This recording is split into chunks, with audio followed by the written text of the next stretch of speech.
ondoka kama kawaida, nikabaki peke yangu nyumbani. Sasa ndio nikatumia nafasi hiyo, nikakaa chumbani na simu yangu, nikaplay wimbo wa msanii wa kike ambaye msanii huyo miaka ya nyuma alitingisha sana. Yaani enzi hizo mimi kabla sijaanza shule, huyo msanii alikuwa ndo amepata umaarufu na alitamba sana. Basi kifupi nyimbo zake zilikuwa zinapendwa mno. Na hata mimi pia nilikuwa nazipenda sana nyimbo zake. Basi nikaplay, nikaanza kuimba. Niliimba sana hiyo siku. Basi nikaamua kuzima mziki na nikaanza kujirekodi mimi binafsi. Niliimba wimbo wa huyo msanii wa kike, alafu pia nikawa naimba wimbo wa msanii Mbosso, alafu nikaanza kusikiliza. Nilipojisikiliza mwenyewe, nikajiona najua kuimba hatari. Nimeimba kisauti kizuri sana. Basi nikaona labda naweza kumshawishi Mbosso, anaweza kunisaidia. Basi bibi mie nikawasha data, kisha nikaingia Messenger nikamtumia ujumbe Mbosso. Nikamwambia, habari yako Mbosso, mimi ni shabiki yako sana. Pia nimefurahi kwa wewe kuwa rafiki yangu Facebook. Pia nimeona tangazo kwamba unahitaji kusaidia watu wenye vipaji. Basi na mimi ni mmoja wapo, najua kuimba. Tafadhali naomba unisaidie. Nilituma ujumbe huo kisha nikazima data baada ya kusikia mlango wa nje unafunguliwa. Briana, nikaweka simu kitandani kisha nikatoka kwenda kuangalia ni nani ambaye amefungua mlango. Nilipofika ukumbini, nikamkuta ni bibi ndio amerudi na amerudi yeye peke yake. Nikamwambia, "He, shoga yangu umerudi?" "Ndio nimerudi, na kuona bimvivu ulikuwa umelala tu kama bosi." Mimi na bibi yangu tulikuwa tunapenda sana kutaniana. Basi nikamwambia bibi, hapana, hata sikuwa nimelala, nilikuwa nimekaa tu. Aha, sawa, huo ndo uvivu sasa. Nikamwambia, jamani bibi, kazi za nyumbani zote nimefanya, sasa ningefanya nini kingine zaidi ya kukaa? Bibi akasema, haya, nimekuletea kazi hii hapa, chukua maharage haya bandika jikoni. He, maharage tena jamani? Nilimuuliza bibi, maana yani nilikuwa sipendi maharage na ugali jamani. Da, bibi anajua hilo, akacheka tu na akasema utajiju. Basi japokuwa sipendi maharage na ugali, lakini hakuna namna. Nikawasha jiko mtoto wa kike, nikaandaa maharage na nikabandika jikoni. Kisha nikarudi chumbani, nikachukua simu, nikawasha data, nikaingia Messenger. Nakuta Mbosso amenijibu, amesema, "Wow, basi vizuri sana binti. Mimi nasaidia yoyote mwenye kipaji cha kuimba. Sasa nitumie basi hata sauti ukiwa umejirekodi, yani imba, jirekodi, halafu nitumie." Jamani nilifurahi hatari. Nikamwambia sawa. Basi kwa kuwa nilishajirekodi, nilichofanya nikaingia, nikamtumia ile sauti kama ambavyo amesema. Baada ya hapo, nikatoka Messenger, nikaingia kwenye profile ya huyo msanii ili niangalie kama kuna kitu kingine ameposti, huku nikisubiri afungue ujumbe wangu. Nilipoingia kwenye profile yake, nikakuta ameposti tangazo lingine. Ni tangazo la supermarket mpya ambayo inafunguliwa Mwanza. Katika tangazo akasema, anahitaji wafanyakazi katika hiyo supermarket. Elimu kuanzia darasa la 7 na kuendelea. Mshahara kuanzia 4,500 kwa wenye elimu ya darasa la 7 mpaka kidato cha 4. Sehemu ya kuishi ipo kwa wale wanaotoka mikoa tofauti. Sehemu ya kulala pamoja na chakula na maji ni bure kabisa. Basi Briana baada ya kusoma lile tangazo, hapo likaja wazo jipya.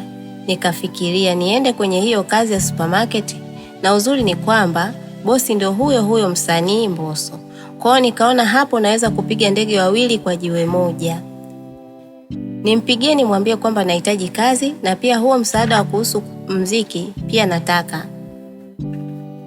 Nikachukua daftari na peni, nikaandika ile namba kwenye daftari ili nimpigie simu hata baadaye. Baada ya kumaliza kuandika namba ya simu, nikatoka kwenye profile ya yule msanii na nikaona meseji mpya kwenye messenger yangu. Nikaingia kufungua ujumbe, nikasoma. Nikakuta ujumbe kutoka kwa Mbosso akinisifia kuwa nimeimba vizuri sana. Jamani nilifurahi.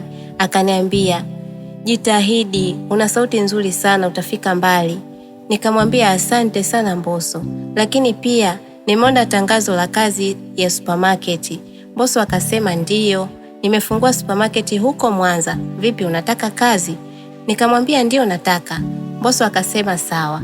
Kama unataka kazi, chukua namba ya simu ambayo ipo kwenye tangazo, alafu piga simu kwenye hiyo namba. Huyo ni meneja wangu wa pale supermarket, kwa hiyo mpigie.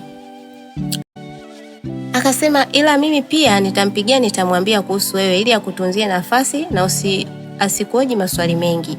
Nikamwambia sawa, asante sana Mbosso, lakini vipi niende huko supermarket? Je, kuhusu mziki utanisaidia? Maana pia nataka msaada.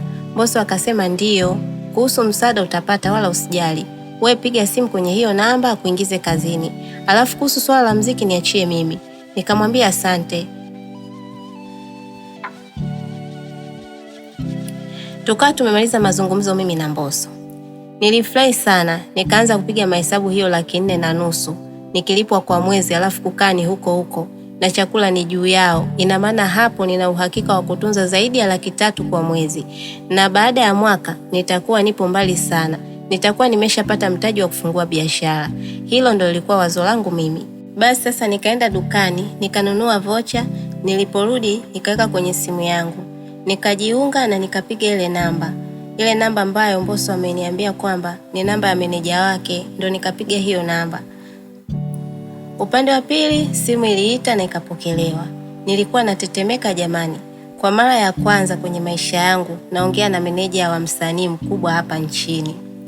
Basi nikamsalimia na nikajitambulisha, naitwa Priana, nimechukua namba Facebook kwenye akaunti ya Mbosso, nimeona tangazo la kazi ya supermarket.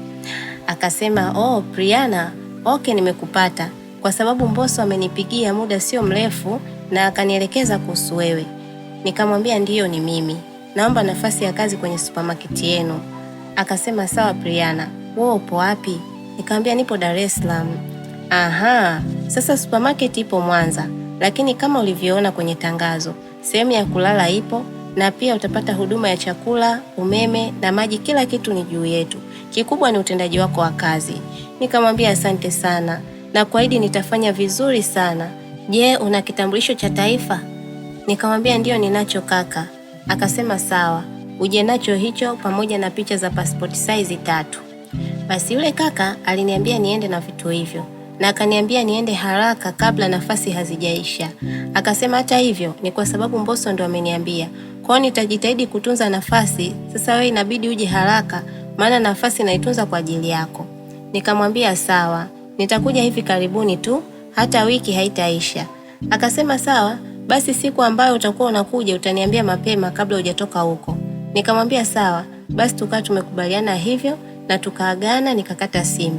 Baada ya kukata simu sasa nikawa nawaza shida ipo kwenye nauli kutoka Dar mpaka Mwanza, alafu hapo sina mbele wala nyuma. Kama nilivyowaambia, naishi kwa babu na bibi, nahesabiwa mpaka vitafunwa vya asubuhi. Sasa nauli ya kutoka Dar kwenda Mwanza naipata wapi? Hapo ilikuwa ni kasheshe. Priana ikabidi nipambane kupata nauli ili niweze kwenda huko Mwanza kwa ajili ya kazi.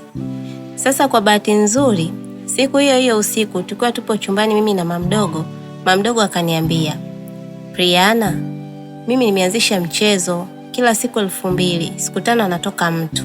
Jamani, nikaona kama fursa imenijia. Nikamuuliza mamdogo, kupokea shingapi? Akasema kupokea 80,000, maana nimekusanya watu ndo nimepata watu 8. Aha, sasa mbona hujaniambia mapema ili na mimi niingie? Mamdogo akasema, nilihisi huwezi kuingia kwa sababu hauna biashara unayofanya, sasa utalipa na nini? Jamani mamdogo, sasa si ndio vizuri nisaidie kupitia huo mchezo nipate hata hela ya mtaji. Akaniuliza unataka kuuza nini? Sasa hata sikuwa na wazo la biashara yoyote, lakini kwa kuwa niliona kama kuna njia ya mimi kupata nauli, basi nikamwambia mamdogo, nataka kuuza nguo, nitakuwa natembeza nguo za watoto. Riana, kweli utaweza biashara hiyo wewe? Mamdogo, mimi naweza. Kweli kabisa naweza mamdogo, nimeshachoka kukaa hapa nyumbani. Mamdogo akasema sawa, basi ingia mchezo upate hela ya mtaji. Japokuwa ni hela ndogo, lakini kwa kuanzia itafaa tu. Sawa, lakini sasa itabidi unisaidie, unipe mwanzoni ili nikachukue mzigo nianze kuzungusha ili nipate wepesi wa kulipa hela ya mchezo. Nilimwambia mamdogo. Mamdogo akaniamini. Akasema sawa, nitakupa mtu wa kwanza Priana, na kusaidia, lakini naomba nao nisaidie pesa za watu zirudi. Tena hapo itakuwa kupokea ni 90,000 ukijitolea na wewe mwenyewe. Kwa hiyo hapo katika hiyo pesa tumia 70,000, 20,000